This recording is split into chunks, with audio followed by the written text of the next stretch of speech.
Hello students, I'm Dr. Hina. I'll teach you about nuclear physics. I have already uploaded this introduction lecture in yesterday in the form of PDF. Now I'm going to explain this. Every day at from 12:20 to 1 p.m. you will receive some kind of notes or lecture. Okay, so you will be there on your lecture timings and your attendance will be recorded. I will let you know about the mode. So, shall we start? As I told you, I will teach you nuclear physics. So, first introduction will come from what is nucleus. सबसे पहले जो nucleus की discovery का कह लो या फिर nuclear physics की starting कहिए, ये जे थॉमसन ने की थी 1907 में। इन्होंने एक एक्सपेरिमेंट के थ्रू बताया था कि जो एटम की रेडियस होती है that is nearly about 10⁻⁻10 metre, या फिर आप इसे 1 एंगस्ट्रॉम भी कह सकते हैं। जो जे थॉमसन ने एटम की डिस्कवरी की थी, उन्होंने पहले ये प्रूव कर दिया था कि एटम के अंदर जो इलेक्ट्रॉन है वो इंडिपेंडेंटली एग्जिस्ट करते हैं। सो अभी तक आपको सारा स्ट्रक्चर क्लियर है दैट एटम के अंदर न्यूक्लियस होता है सेंट्रल पार्ट में और उसके चारों तरफ इलेक्ट्रॉन होते हैं उसकी पेरिफेरी में। ओके, बट 1907 की अगर हम बात करें तब ये स्टेटस क्लियर नहीं था। उस टाइम पे हमें सिर्फ इतना पता था बाय जे थॉमसन की इलेक्ट्रॉन जो हैं वो एटम के अंदर इंडिपेंडेंटली एग्जिस्ट करते हैं, और एटम का नेचर भी पता था कि वो इलेक्ट्रिकली न्यूट्रल होता है। सो थॉमसन ने प्रपोज किया था कि पॉजिटिव और there is some positive charges inside the atom और नेगेटिव चार्ज तो ऑलरेडी इलेक्ट्रॉन के पास है। सो थॉमसन प्रपोज कि that they are spherically distributed और uniformly distributed in the sphere volume. उन्होंने इलेक्ट्रॉन को इस तरह से एटम को एक स्फीयर कंसिडर किया था कि एक स्फेरिकल वॉल्यूम है और रैंडमली इसमें पॉजिटिव और नेगेटिवली चार्ज इस तरह नेगेटिव चार्ज इलेक्ट्रॉन है दे आर एम्बेडेड और एक पॉजिटिवली चार्ज स्फीयर है। इस स्ट्रक्चर को आपने ऑलरेडी पढ़ा होगा +2 क्लास में कि एक वाटरमेलन स्ट्रक्चर कंसिडर करते हैं कि जो उसमें उसके जो सीड्स होते हैं तो हम मानते हैं कि इलेक्ट्रॉन इसकी तरह हैं। बट जल्दी ही 1911 में रदरफोर्ड ने कुछ एक्सपेरिमेंट किए जिनको अल्फ़ा रे स्कैटरिंग एक्सपेरिमेंट कहते थे। उन्होंने बेसिकली क्या किया, एक थिन गोल्ड फॉइल ली like this. Thin gold foil थी और अल्फ़ा रेज इस पर स्कैटर की। ये गोल्ड फॉइल बहुत थिन थी और अल्फ़ा रेज उस टाइम रेडियो एक्टिविटी डिस्कवर हो चुकी थी, तो उन्होंने अल्फ़ा रेज इस पर बॉम्बार्ड किया थिन गोल्ड फॉइल पे, और एक डिटेक्टर मीडियम इस तरह से लगा हुआ था तो और फिर उन्होंने 360 एंगल पे आपके डिटेक्टर को घुमाया और सारी की सारी जहाँ स्कैटरिंग हुई वो रिकॉर्ड किया। सो उन्होंने ऑब्ज़र्व किया कि अगर थॉमसन मॉडल के अकॉर्डिंग ये यूनिफॉर्मली चार्ज स्फीयर वॉल्यूम होती एटम की और उसके ऊपर हम अल्फ़ा रेज बम्बार्ड करवाते तो जो स्कैटरिंग रिजल्ट होता that should also be uniform, सभी डायरेक्शन में सेम आता। बट ऐसा नहीं हुआ। इन्होंने जो एक्सपेरिमेंट से देखा कि 90% ऑफ जो अल्फ़ा रेस थी वो अनस्कैटर्ड ही निकल गई, मेजॉरिटी ऑफ अल्फ़ा रेस, सिर्फ कुछ ही की स्कैटरिंग हुई थी। और कुछ की जो स्कैटरिंग हुई थी वो भी बहुत ज़्यादा लार्ज एंगल भी हो गई थी, इवन कुछ बैक स्कैटर भी हो गए थे। अगर ये यूनिफॉर्म चार्ज रहता और इसका मास यूनिफॉर्मली डिस्ट्रीब्यूटेड रहता एटम का तो ऐसा पॉसिबल ही नहीं था।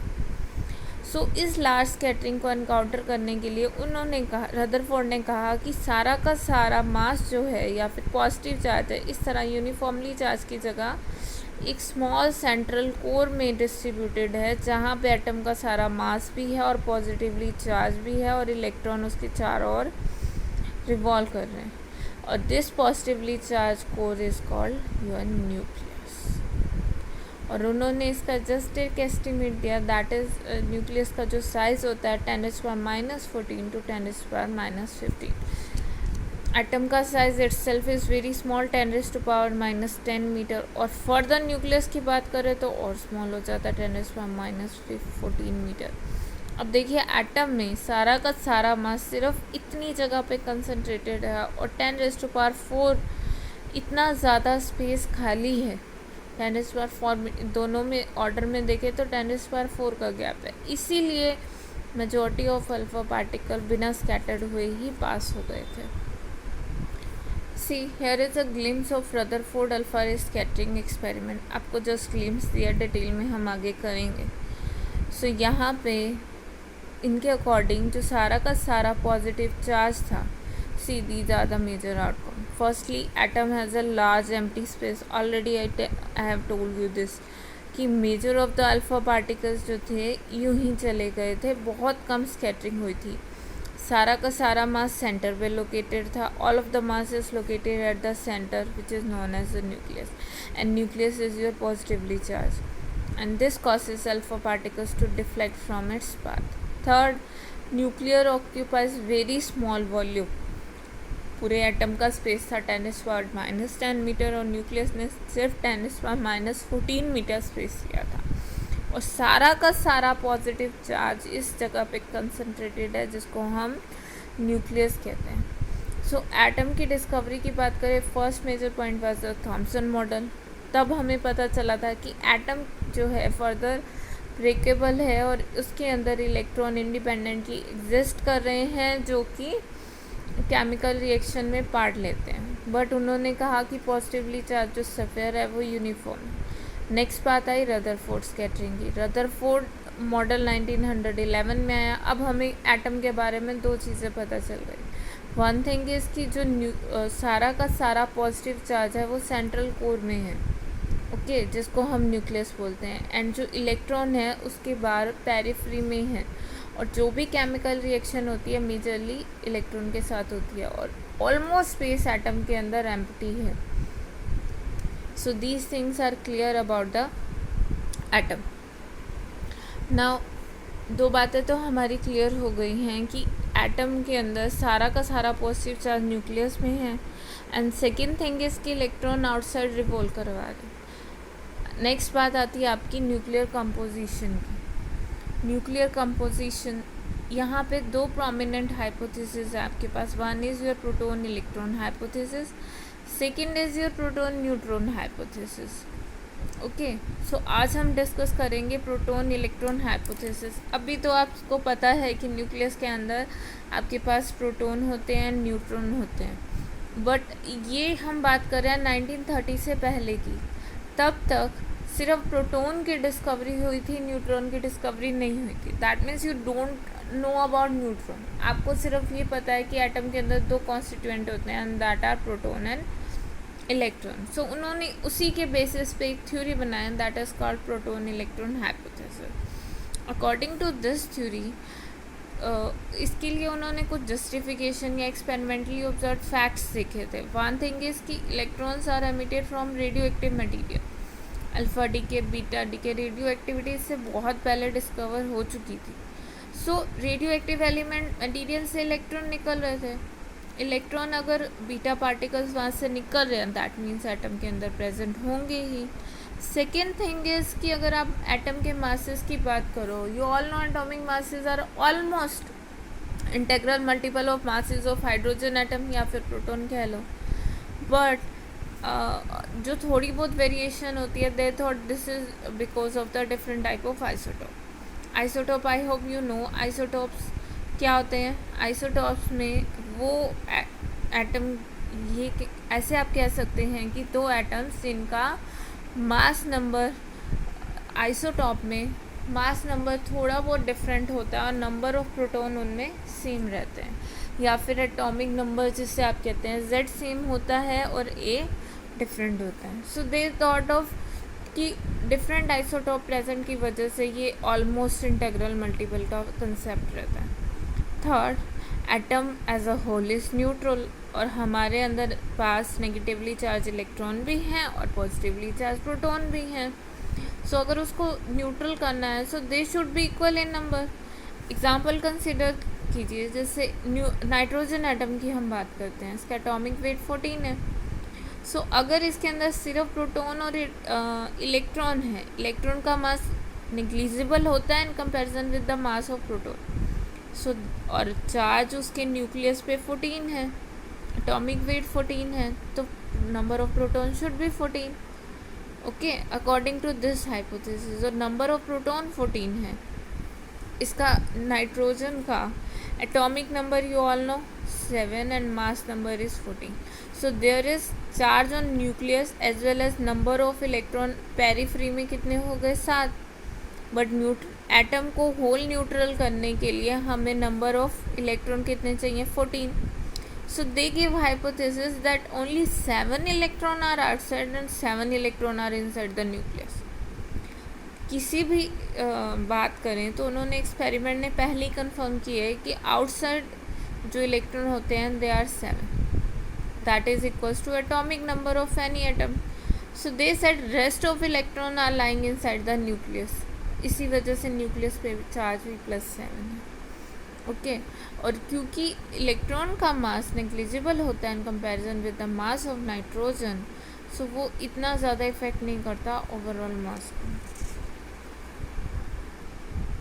Even much before the discovery of your neutron, this hypothesis was failed and the reason of its failure are the first one is energy of electron inside the nucleus. अगर कुछ electron nucleus के अंदर reside करते हैं तो जो de Broglie wavelength, I hope आप सब लोगों ने अब तक डी ब्रॉगली वेवलेंथ पढ़ चुके होंगे. डी ब्रॉगली ने basically dual nature of matter बताया था. दैट मीन्स अगर कोई एक पार्टिकल है उसके साथ एक वेव एसोसिएटेड होती है और उस वेव की जो वेवलेंथ होती है lambda, you can say that is equals to h/mv. Even हम लोगों के साथ या किसी भी पार्टिकल के साथ कोई भी मूविंग ऑब्जेक्ट है एक वेव एसोसिएटेड रहेगी, that is equals to h/mv. h is air Planck's constant, m is mass of the object and v is the velocity. Since हमें अपनी वेव इसलिए दिखती है, हम लोग का मास बहुत हैवी है और वेलोसिटी कंपेरेबल नहीं है, सो ये लैम्डा नेग्लिजिबल हो जाता है. ओके बट इलेक्ट्रॉन के केस में ऐसा नहीं है. उनका जो मास है दैट इज़ वेरी स्मॉल और वो बहुत हाई स्पीड से मूव करते हैं. सो वहाँ पे आप लैम्डा को निगलेक्ट नहीं कर सकते. सो अगर आप ड्यूल नेचर की बात करो पार्टिकल के, ये आप क्वांटम फिजिक्स में अभी पढ़ेंगे कि अगर किसी भी चीज़ को, अगर हम जैसे बात कर रहे हैं इलेक्ट्रॉन को न्यूक्लियस के अंदर कन्फाइन करना है, सो ये जो डी ब्रॉगली वेवलेंथ है वो न्यूक्लियस की रेडियस की इक्वल होनी चाहिए. ओके तो यहाँ से अगर हम मोमेंटम निकालना चाहें, mv is product of mass into velocity, that is a momentum. So p is equals to h/lambda, and for case of lighter nuclei this radius is r is of the order of 6 into 10⁻15 meters. So your momentum is, अगर आप ये calculation करेंगे that is 1.1 into 10⁻19 joule second पर metre. और यहाँ से अगर आप एनर्जी निकालें, इलेक्ट्रॉन बहुत स्पीड से मूव करते हैं न्यूक्लियस के अंदर, so velocity is nearly equals to the speed of light. E is equals to pc, momentum into velocity. Momentum की वैल्यू यहाँ सब्सटीट्यूट कीजिए लाइटर न्यूक्लियाई के लिए और वेलोसिटी ऑफ लाइट सब्सटीट्यूट की, and we will get this 3.3 into 10⁻11 joule. अब इसको in general nucleus के केस में हम एनर्जी जो है जूल में ना लिख के मेगा इलेक्ट्रॉन वोल्ट. ध्यान रखना यहाँ पे जो भी डिस्टेंस या रेडियस है इसके बाद से हम एंगस्ट्रॉम में बात करेंगे या फर्मी में. And 1 angstrom, I made it clear that 1 angstrom is equals to 10⁻10 meter and 1 Fermi is equals to 10⁻15 meter. Okay so energy की अगर हम बात करेंगे तो इलेक्ट्रॉन वोल्ट में करेंगे, एंड ये इसको अगर हम जूल को मेगा इलेक्ट्रॉन वोल्ट में कन्वर्ट करें then 1.6 into 10⁻13 joule is equals to 1 mega electron. ये केस था लाइटर न्यूक्लियाई के लिए, रेडियस स्मॉल थी. अगर हम हैवीएस्ट न्यूक्लियाई की भी बात करें तो रेडियस का ऑर्डर मैक्सिमम ये रहता है. सो अगर आप यहाँ से एनर्जी कैलकुलेट करें that is of 20 MeV. So that means जो बीटा में इलेक्ट्रॉन निकल रहे थे उनकी एनर्जी इन दोनों के बीच में कहीं होनी चाहिए 20 to 200 MeV, but most of the electron emitted during beta particle अगर हम एक्सपेरिमेंटली देखें उनकी एनर्जी 2 to 3 MeV के बीच में लाई करती। सो इससे हमें पता चला कि एक्चुअल में अगर एक्सपेरिमेंटली 2 to 3 है और थ्योरेटिकल कैलकुलेशन कह रही है कि 20 to 200 मैच ही नहीं कर रहा, so that means electron exist नहीं करना चाहिए न्यूक्लियस के अंदर। Second thing is nucleus spin. I hope you all know what is spin. Okay, so nucleus spin की अगर बात करें, consider neutron N isotope of hydrogen with atomic mass 2 and atomic number 1. So according to your proton, अगर हम proton electron hypothesis की बात करें, सो इसके अकॉर्डिंग अगर मास नंबर 2 है, सो टोटल 2 प्रोटॉन होंगे और 2 ही इलेक्ट्रॉन होंगे और एक इलेक्ट्रॉन न्यूक्लियस के अंदर होगा और एक बाहर होगा। और आप सभी को पता है प्रोटॉन और इलेक्ट्रॉन जो हैं उनकी स्पिन हाफ रहती है, they are spin half particle. अगर स्पिन हाफ है और न्यूक्लियस के अंदर कितने हो गए, 2 प्रोटॉन और 1 इलेक्ट्रॉन, टोटल 3। So 1/2 this. और हमें पता है स्पिन की 2 पॉसिबल ओरिएंटेशन होती है, अप एंड डाउन। अप के लिए हम +1/2 कंसिडर करते हैं, डाउन के लिए -1/2। ये ओरिएंटेशन है, एक्चुअल में नहीं होता कि वो अप है या डाउन है। अगर वो मैग्नेटिक फील्ड की डायरेक्शन में है तो हम उसको +1/2 करते हैं और मैग्नेटिक फील्ड के अपोजिट है तो -1/2 करते हैं। एक्चुअल में ना ही वो कोई आप इसे क्लॉकवाइज या एंटी क्लॉकवाइज भी कंसिडर कर सकते हैं। सो अगर इनके पॉसिबल कॉम्बिनेशन देखें, अगर तीनों ही स्पिन अप होंगे तो +3/2, अगर 2 अप हैं और 1 डाउन है तो +1/2, अगर 1 अप है और 2 डाउन है तो -1/2 होगा, और अगर तीनों ही डाउन है तो -3/2। So these are 4 possibility according to our proton electron hypothesis. But जब एक्सपेरिमेंटली देखा गया तो एक्सपेरिमेंटली न्यूट्रॉन की स्पिन 1 होती है जो ये थ्योरी एक्सप्लेन नहीं कर पाई। So again it rule the possibility of electron inside the nucleus. And third one is nuclear magnetic moment. ये आगे आप डी में पढ़ेंगे मैग्नेटिक मोमेंट क्या होता है। सो अगर मैग्नेटिक मोमेंट की इन जनरल बात करें, this is inversely proportional to mass of the particle.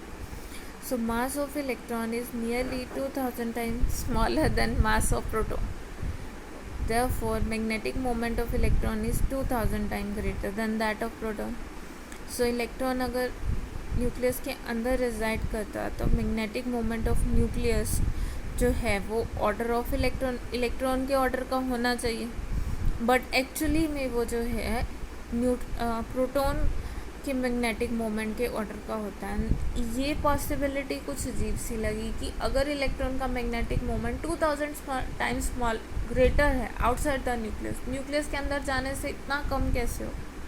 सो ये पॉसिबिलिटी भी रूल आउट हो गई थी कि न्यूक्लियर मैग्नेटिक मोमेंट भी बताता था कि इलेक्ट्रॉन इनसाइड लाई नहीं कर सकते। And the last one is कि कुछ इलेक्ट्रॉन आउटसाइड होते हैं और कुछ इलेक्ट्रॉन पेरीफ्री में लाई कर रहे हैं आउटसाइड द न्यूक्लियस, कुछ अंदर हैं कुछ बाहर हैं। सो ये ड्यूल नेचर एक्सप्लेन कर रहा है इलेक्ट्रॉन का, जो कि मुश्किल है समझने के लिए। सो ये हाइपोथेसिस इस तरह फेल हो। सो that's it for today. But one more thing is कि आप लोग इंटरेस्टेड होंगे कि आपको बुक कौन सी परचेस करनी है।